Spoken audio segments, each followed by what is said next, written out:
What if I told you that in 1994, an entire city shared the exact same nightmare? Not similar dreams. Not dreams with common themes. The exact same dream, down to every horrifying detail. And what if I told you that the figure they all saw in that dream might have been real? This is the story of Millbrook Falls, Connecticut. A small industrial town of 12,000 people that became the epicenter of one of the most disturbing psychological phenomena ever documented. By the time it was over, 3 people were dead, dozens were hospitalized, and an entire community was left questioning the very nature of reality itself. The first reports came in on a Tuesday morning in late October. Sarah Mitchell, a 34-year-old elementary school teacher, called in sick after what she described as the most vivid nightmare of her life. She told her principal she couldn't shake the images: a tall, impossibly thin figure standing at the foot of her bed, its face obscured by shadow except for 2 pale, unblinking eyes. The figure never moved, never spoke. It just watched her for what felt like hours before she finally woke up screaming. That same morning, across town, James Rodriguez, a factory worker, was telling his wife about an identical dream. Then Margaret Chen at the local diner. Then David Walsh at the gas station. By noon, the Millbrook Falls emergency room had received 17 calls from people reporting severe anxiety and insomnia following what they all described as an unusually realistic nightmare featuring the same mysterious figure. Dr. Helen Morrison, the town's only psychiatrist, initially dismissed it as mass hysteria. Small towns are breeding grounds for shared psychological phenomena, she reasoned. One person has a nightmare, talks about it, and the power of suggestion does the rest. But as the reports continued flooding in, she began to notice something that made her blood run cold. These people weren't just describing similar dreams. They were describing identical experiences, including details that no one had shared publicly. The figure always appeared between 3 and 4 a.m. It always stood in the same position at the foot of the bed. It wore what appeared to be a long, dark coat that seemed to absorb light rather than reflect it. Most disturbing of all, every single person reported the same specific detail. The figure had 6 fingers on each hand. By the end of the week, over 400 residents of Millbrook Falls had experienced the dream. The local newspaper, initially treating it as a curiosity, began taking it seriously when their own editor, Thomas Hartwell, became a victim. He described waking up with an overwhelming sense of dread and the unmistakable feeling that something had been watching him for hours. But the dreams weren't just psychologically disturbing. They were having physical effects. People were reporting mysterious bruising on their ankles, as if something had grabbed them in their sleep. Others found their bedroom doors slightly ajar, despite being certain they had locked them. Most unsettling of all, several residents discovered strange, sooty footprints on their bedroom floors that didn't match any shoes in their household. Dr. Morrison reached out to colleagues at Yale University, hoping for insight into what she was beginning to suspect might be a form of collective unconscious manifestation. What she discovered in the university's archives would change everything. In 1873, Millbrook Falls had been the site of a horrific industrial accident at the Blackwood textile mill. A fire had trapped 27 workers in the basement, and by the time rescue crews reached them, only one person was still alive, a man named Ezra Thorne. But Thorne wasn't just alive, he had changed.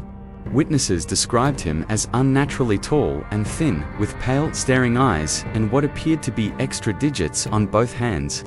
Likely the result of severe burns and subsequent infection, Thorne became a pariah in the community, blamed by many for the fire that killed his co-workers.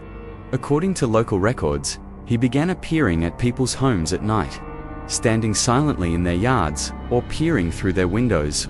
The townspeople reported shared nightmares of a dark figure watching them sleep. The similarities to the 1994 outbreak were undeniable. The historical records revealed that Thorne had died in 1874, found frozen to death in the ruins of the mill exactly 1 year after the fire. But the nightmares didn't stop with his death.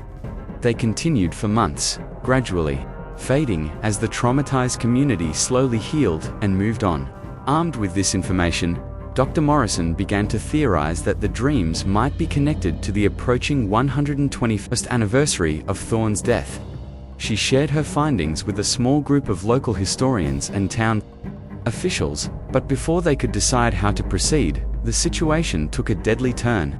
On November 15th, exactly 121 years after Ezra Thorne's death, Linda Patterson, a 42-year-old librarian, was found dead in her bedroom.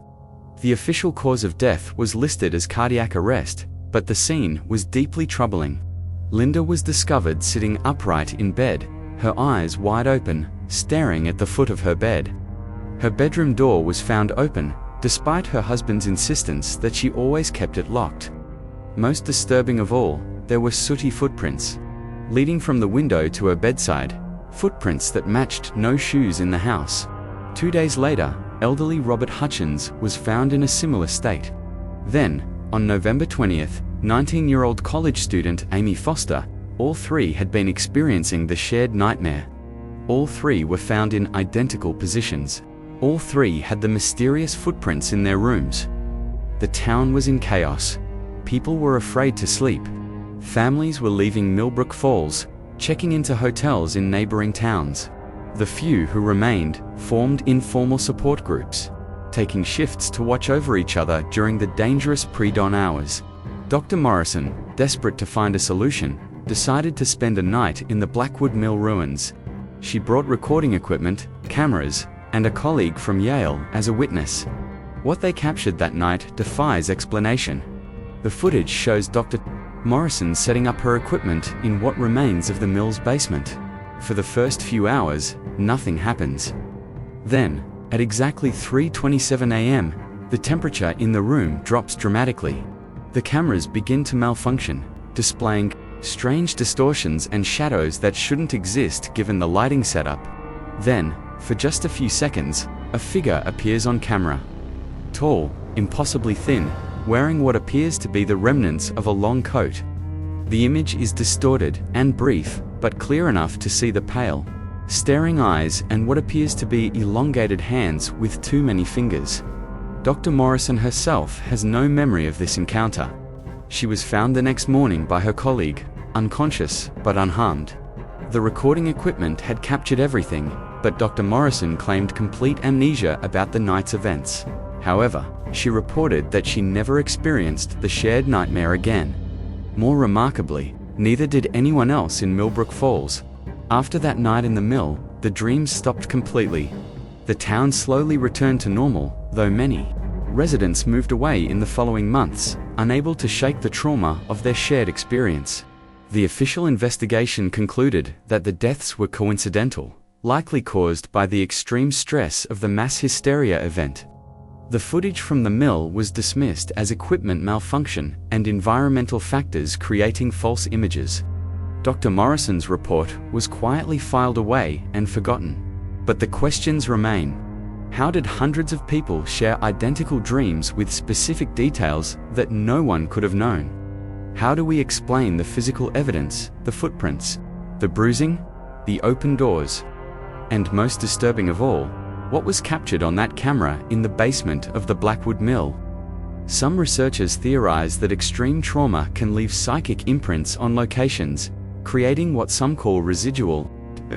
Others suggest that the collective unconscious of a traumatized community can manifest shared experiences that blur the line between psychological and supernatural phenomena.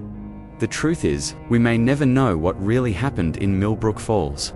Dr. Morrison never spoke publicly about her experience and died in 2003, taking her secrets with her. The mill ruins were demolished in 1995, and most of the original witnesses have moved away or passed on.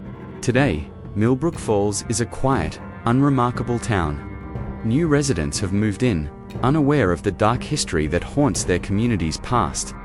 The local library keeps a small file on the nightmare outbreak of '94, but it's rarely accessed. However, if you know where to look, you can still find traces of what happened.